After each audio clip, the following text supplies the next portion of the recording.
আজকে আমি নিয়ে এলাম শুটকির চচ্চড়ি। দেখুন এটা আমি কিভাবে বানাচ্ছি। এতে লাগছে বেগুন, আলু, পেঁয়াজ, রসুন।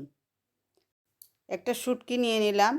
আলু, বেগুন, সিমের বিচি, ধনিয়ার গুঁড়ো, কাঁচা লঙ্কা, হলুদ, লবণ নিয়ে নিলাম। এখন পেঁয়াজ কুচি করে নিলাম, রসুন থেতো করে নিলাম, ধনিয়া পাতা কুচি করে নিলাম।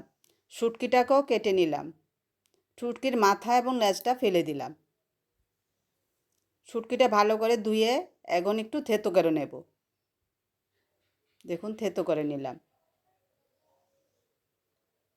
কড়াইতে কিছুটা তেল দিয়ে একটু মেথি সম্বাদ দিলাম। এবার আলু, বেগুন, সিমের বিচি সব দিয়ে একটু নেড়ে চেড়ে ঢেকে রেখে দেব। হলুদ লবণ দিয়ে দিলাম।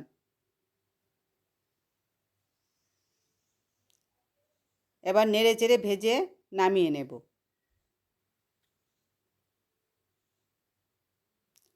আবার কড়াইতে 1 চামচ তেল দিয়ে পেঁয়াজ দিয়ে দিলাম, হলুদ আর লবণ দিলাম।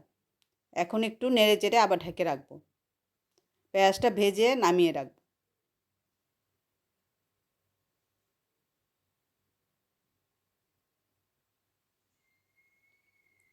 কড়াইতে রসুন থেতো করা দিয়ে দিলাম, শুটকিটাও দিয়ে দিলাম।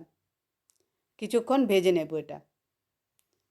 এবার কাঁচা লঙ্কা বাটা, ধনিয়ার গুঁড়ো, হলুদ, লবণ দিয়ে কিছুটা জল দিয়ে নেড়ে চেড়ে নেব।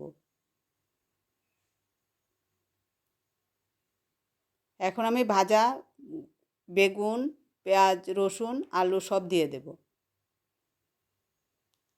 কিছুক্ষণ নেড়ে চেড়ে একটু জল দিয়ে দেব। দেখুন কিছুটা যখন শুকিয়ে আসবে নামিয়ে নেব। এখন আমি এতে ধনিয়া পাতা দেব। আমার শুটকির চচ্চড়ি রেডি হয়ে গেছে। প্লিজ আপনারা ঘরে ট্রাই করবেন এবং লাইক, কমেন্ট, শেয়ার করে দেবেন। প্লিজ সাবস্ক্রাইব করবেন।